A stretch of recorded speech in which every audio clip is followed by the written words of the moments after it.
বলে আমার মাইয়ারে বিয়া দেবা ভালো ছেলে কে গো? বলে আমাদের নবদ্বীপের মধ্যে বড় শিক্ষিত, আমার নবদ্বীপের মধ্যে বড় জ্ঞানী, যার কাছে কোনো ব্রাহ্মণ বৈষ্ণব কথা বলতে পারে না।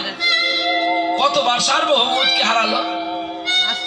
ঠিকই তো, সে তো আমাদের নিমাই চাঁদ। বলে ওই তো, বলে ও যে ছেলে আগে বিবাহ করেছিল, বেশ করেছে বিবাহ কইরা তো তার স্ত্রী মারা গেছে, তা তোমার জ্বালা আছে কেন? তোমার কই তার তুমি দাও গিয়া, আর নইলে আমি চলে গিয়া। না না না, এত সুন্দর ছেলে তো আমি পাবো না। মা বিষ্ণুপ্রিয়া, ও প্রিয়া তুই শোন, আমার নিমাই চাঁদকে তোর পছন্দ রে। যদি তুই কস, এটি সিলেটের ভাষা, যদি তুই কস তাহলে আমি তোর লাগি এর দেখাশোনার কথাবার্তা কই গিয়া, আর তুই যদি না কস তাহলে আমি কেমনে যাইবা? কথা শুনে বিষ্ণুপ্রিয়া কিছু বললেন না। তার প্রিয় কাঞ্চনাকে বলল, এ কত জন্মের আমার সৌভাগ্য রে। বল না সখী, বিয়ে আজকে হবে? আর ধৈর্য ধরছে না। যেমন কুম্ভ স্নানে যাবে বলে মা কেমন তাড়াহুড়ো করছে, কখন যাব সাধুর কাছে, সঙ্গমে স্নান করব, ঠিক তেমনি বিষ্ণুপ্রিয়া ছটফট করছে, কখন নিমাইকে কাছে পাবো।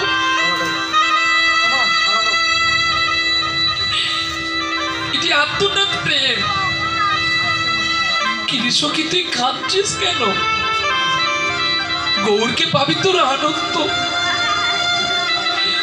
তুই তো বলবি, আমি যদি আমার প্রাণনাথকে আনন্দ দিতে না পারি, তুই পারবি রে সহি, তুই ঠিক পারবি। কারণ বাবা একটু সরে বসে না, দুজন মা দেখতে পাচ্ছি না, এবারে সবার হচ্ছে না। কারণ আমি যদি দাঁড়িয়ে পড়ি আরো অনেকটা জায়গা নিয়ে নেব, যার জন্য একটু বসে বসে করছি। একই কথা, দাঁড়ালেও যা হবে বসে থেকেও তাই হবে। কি রে, তোর চোখে জল কেন? প্রাণপতি কি পাবি কোলে, তুই কাঁদছিস? আরে রূপ লাগি আখি ঝুরে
সঙ্গ লাগি অঙ্গ কাঁদে, প্রতি অঙ্গ লাগি কাঁদে, তুই বুঝিস না রে সই।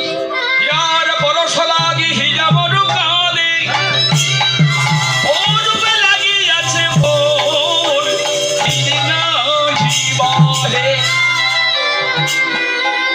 এইবারে ঘটক ঠাকুর খবর নিয়ে গেল শশী মায়ের ঘরে। মাকে বলেছিল প্রধান হওয়া, বড় আমাদের